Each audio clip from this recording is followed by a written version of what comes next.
Hey, I'm Amanda Mertz, and we're having drinks with Devin Dawson. What's up?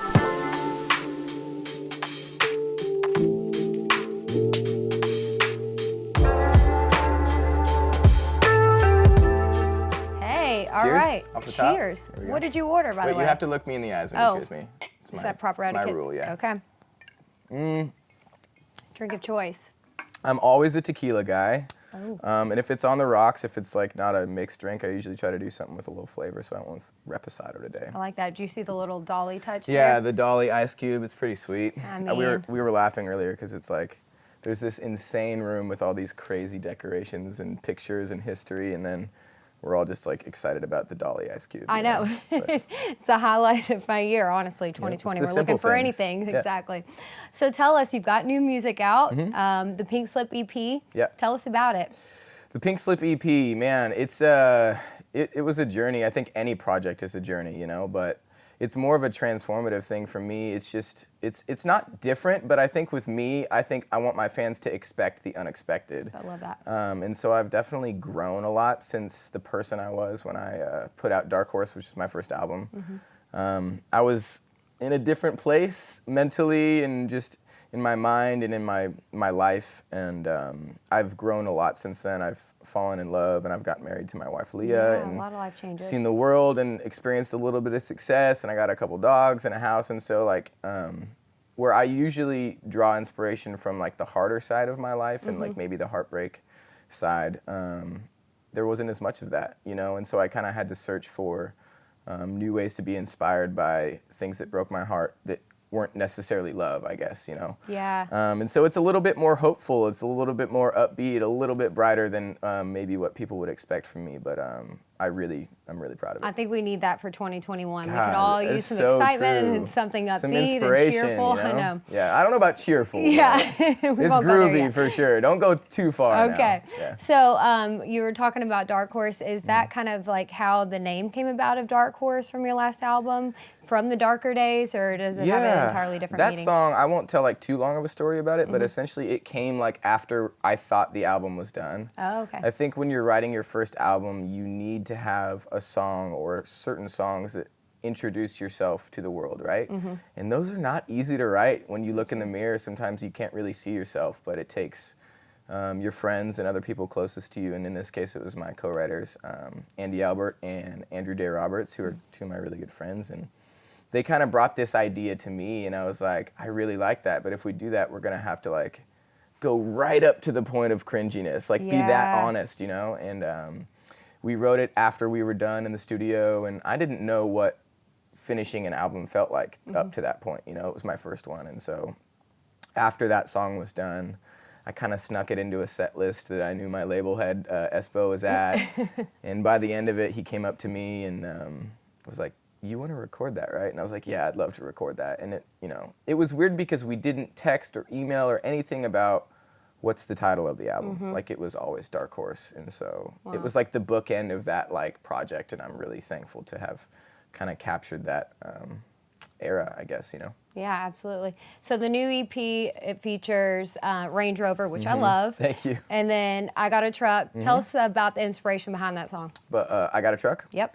It was really just inspired by a conversation I had with Tim McGraw. We were on tour. We had spent like a couple summers with him and Faith on the Soul to Soul tour, and it was one of the first shows. Actually, I think it was the first show we were in Louisiana, which was one of his home states, and his dressing room, for whatever reason, was right next to ours that night, and I got off stage, and we usually close with Dark Horse just because I like it as a takeaway, and I let my band kind of play off the outro, and I kind of walk off with my guitar and everything, and I have my ears in, and I'm taking my ears out, and I'm walking in the back of the arena, and I got my guitar in my hand, and I walked to our dressing room, and Tim McGraw and his guitar player Bobby are just warming up, singing, playing, and I'm just like, well, here's my icebreaker, you know? So I kind of started strumming and singing a little harmony, and you know, we all kind of started hanging and laughing, and it quickly turned into like him having a conversation with me about like wisdom and inspiration and just where he was at my point in my career and the things that he had to battle through and the things that he's held on to this day. And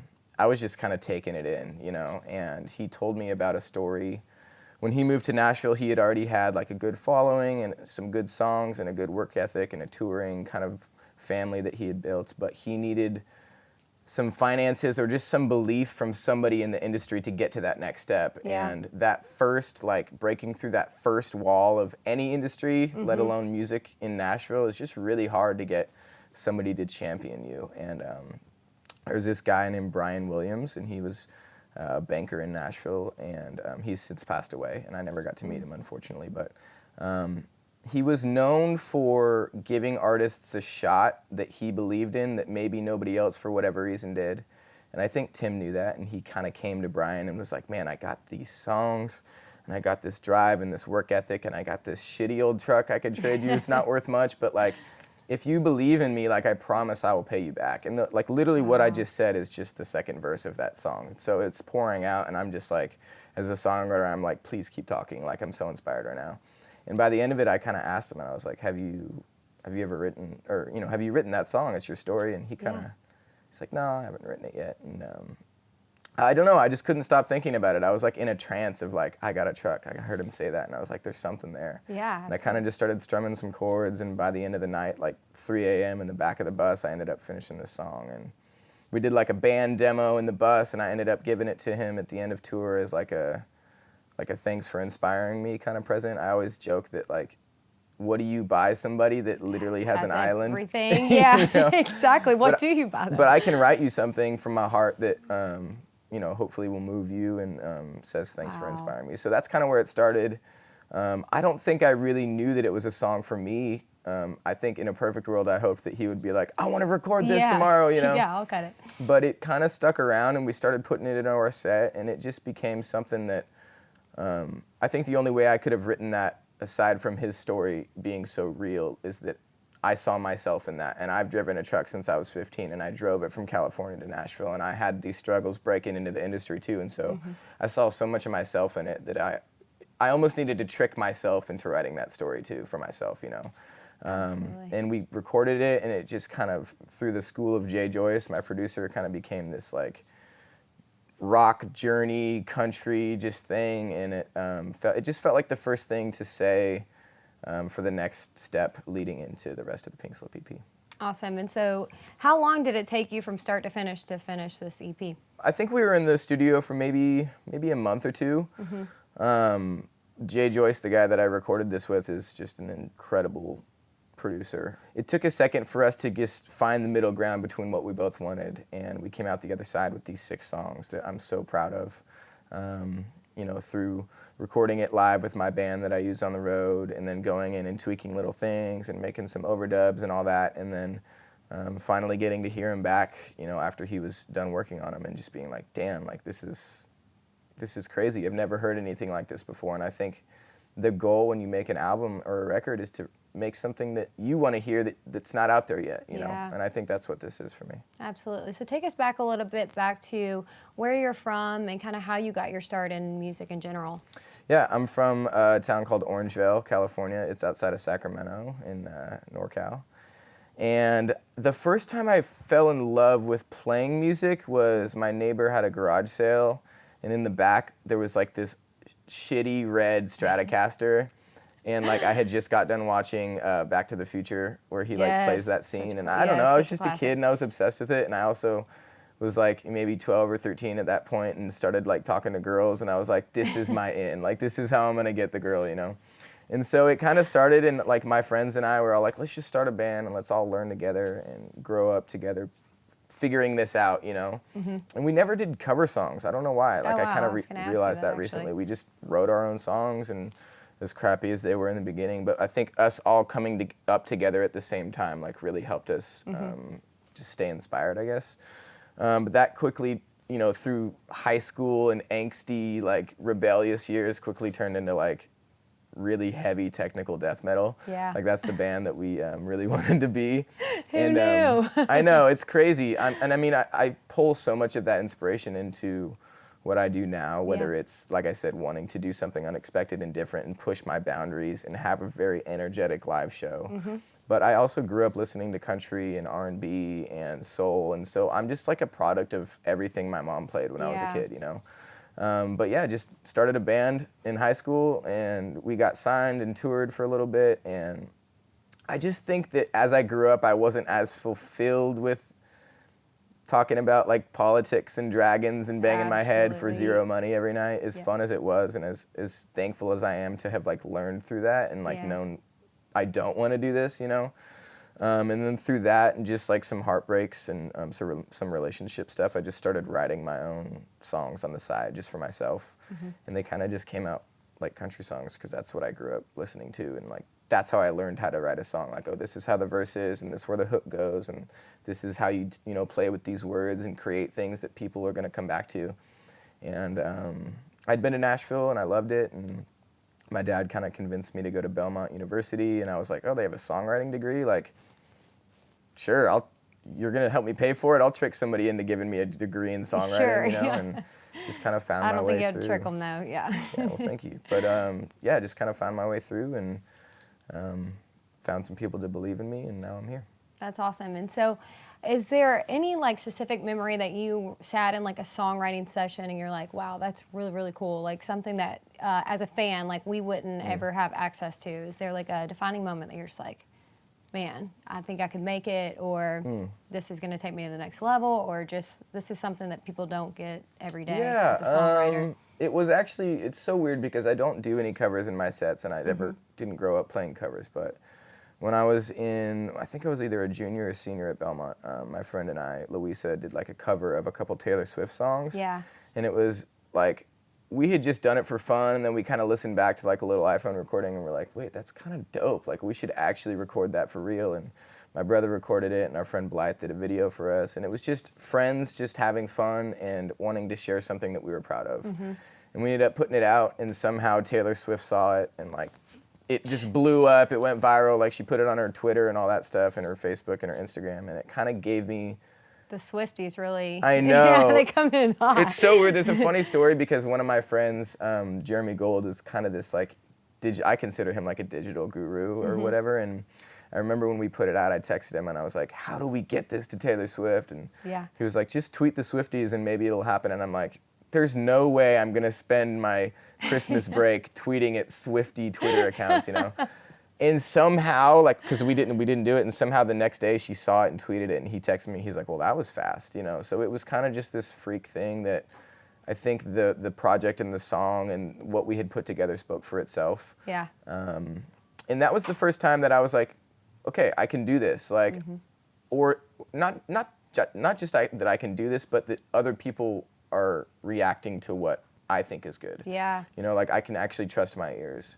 And it helped kick me into the eye of Nashville and kind of started snowballing from there. But that was definitely a catalyst moment for me. Awesome. Power of social media, I tell you. Crazy. And speaking of social media, I know we've probably been on it more than we'd like to be in the year of 2020. Just talk about not being able to really tour, or if you've had any like digital touring I've heard that artists are doing, and just kind of what your plans are going from here. It's been a really good year as far as like mental balance and like actually like justifying rest, because I had no other choice but to do that. You know, I've done some live streams and I've done some Instagram lives, and it's become more apparent how important content is on a regular basis, regardless of if people can come see you live. But it is interesting because most of our business is, for me anyways, I see it as being pointed toward a live show. Like when I write a song, I'm like, how would I do this live? Yeah. Or when I have a success on the radio, it's like, okay, can we translate that to ticket sales and then put on a show for these people, you know? And so without being able to do that this year, it's really caused me to kind of zoom out and pivot and just try to do as much as I can, but also realize like, don't like get so anxious over like, I can't do this, I can't go play shows right now, how am I gonna do this? Like try to figure out what to do and try to capitalize on the opportunity, but don't let it like get you down. Yeah. I think I'm a big FOMO guy. Like when I see other people doing things, I'm like, oh, I need to do that or I want to do that. But I think one of the weird saving graces of this year is that we're all like held back in a way. Yeah. And so I think that helped my mental state to be like, okay, I'm not the only one that's held back. So let's get out of this together and let's kind of figure out how we can come through and do something important, even if it's not a live show. Yeah, I think it's really cool too, just from the outside in, not being in the singer-songwriter world, just as a fan, you're viewing all these very intimate just performances and stuff by your favorite artists and stuff. So for your all's perspective, it's probably hard to not be on the road, but we've gained so much just insight on your all's everyday life and stuff, and it's just really cool to turn on and you see Luke Combs live and Chris Stapleton, you, or and it's all just these like artists. it was kind of evident that we don't need to spend all this money on production all the time. Like when it happens and we do it right, like that's a cool thing, and I'm really thankful we get to do that. But sometimes just putting your iPhone up and doing a selfie video and putting it on TikTok is enough. It works, I think, and so that's been an eye-opening thing for me, and just trying to lean into that. And so hopefully, 2021 we'll be able to be back in whatever way that is, even if it's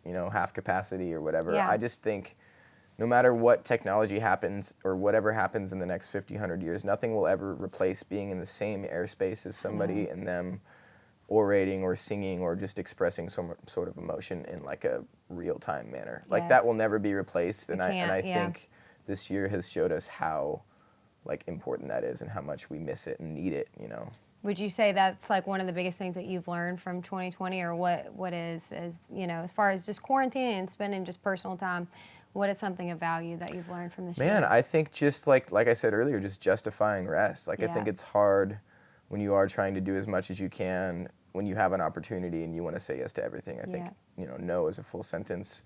But just allowing yourself to for me, I just feel like, I'm not writing quite as much as I was earlier, and I'm not balancing it with shows and meet and greets and content and all this. And I'm doing all of that still, but I have more time on my plate to stay balanced in a headspace and just be okay with finding that nice sweet spot. Absolutely.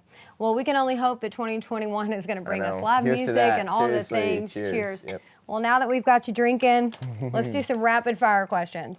I'm going to warn you, I suck at these, but I'm going to do my best. I'm going to throw 3 things out instead of one. But. Best thing about being on the road? You have to live to write about living, right? And so being somewhere that I've never been or that I haven't been in a while, and just the different headspace that puts me in as a creator. Worst thing about being on the road? Showering in the bus, I don't know, or just trying to find a place to shower. Yeah. On a serious note, it's just we've been to all these places, but have we really been to them? Because we don't get to experience them when we're working, unless we have a day off there. And so sometimes it's hard to physically be in a place but not have fully experienced it because there's so much that we need to do during the day. Yeah, that's something that we don't really think of. We're like, oh, you're probably traveling around the world, but you just don't get to see it the way that somebody's vacationing there. Exactly. We're not there for time off, we're there to work, and obviously we love what we do, but sometimes it's nice to go be a tourist, Yeah, for sure. What's your pre-show ritual? All right, I have to explain this to you. Okay. We call it the monkey moment. The monkey moment. Which has transcended into other alliterations of monkeys, like the primate powwow, the gorilla group, the lemur luau. If you have anything, let me know. Okay, this is so much more exciting. It's so weird, I know. So when I'm gonna try to explain this and still feel like a normal person. Yeah. But in the wild, when monkeys get threatened or they need to build their confidence, they stand up and make themselves as big as they can. Yeah. And when I was going through these label meetings or publisher meetings, when I was starting to build my team, that's a nervous thing, when you're in these big rooms. And sometimes I'd go in the bathroom by myself and I'd be like, dude. You got this. I know I'm trying to sound like a normal person, but and that kind of just translated into the pre-show ritual. We all kind of circle around and put our hands up and just talk about how grateful we are to be where we are. That's and that awesome. People came to see us and they could be anywhere in the world, but they're with us right now. And then we usually pick one word, whatever it is for the night, and we huddle up and go for it. Oh my gosh, that's so cool. Well, you're gonna have to do it later before you play your acoustic song. I'll demonstrate it. Okay, perfect. All-time favorite artist or band? I've always been a huge Chris Cornell fan. His voice and just how tortured he was and just the kind of vessel he was, I think is something that is just incredible to me. I don't even have words for him, and I miss him, and I wish he was here still. Mm-hmm. Greatest song of all time? I actually heard The House That Built Me on the way in today. That song. And I literally almost started crying in the time. second verse where he talks about brick by brick, board by board, Dad gave life to Mama's dreams. Yeah. It's just I don't care who you are, where you're from, that song. Yeah. And I know that house for me. And then my brother is here somewhere in the back of the room, and he jokes about how one day if he has the chance, he wants to get the plans from the house that my mom and my dad built and build it in Nashville. Oh, that's so sweet. I love that. Yeah, so I know this is supposed to be rapid fire, and I'm doing such a bad job. No, I love it. That I think song that's is awesome. incredible. Alan Shamlin Tom Douglas. Awesome. Favorite home cooked meal? My wife makes this spicy vodka pasta from scratch. That's amazing. Yum. Salty or sweet? Always salty, savory, not a Oof. sweet guy. We're different on that. Favorite instrument when writing a new song? It's usually acoustic guitar, but lately I've been really digging piano, and it kind of yeah. takes me into a different place melodically. What usually comes first, music or lyrics? Always words. Always lyrics first, and then music to match. Interesting. If money were no object, what car would you buy? I've driven trucks for a long time, but I've never like driven like an old fast muscle car, Yeah. and I just want to experience that one day. So like a souped up '67 Camaro would be dope. That's a nice choice. Best TV show to binge watch? Law and Order, Law and Special Order, Victims yes. Unit. That's amazing. Describe 2020 in one word. Rest. Love it. Yeah. Awesome, Devin. Cool. Cheers. Cheers. Thank you so much for Yeah. joining us. Thanks for having me. I Yeah. appreciate it.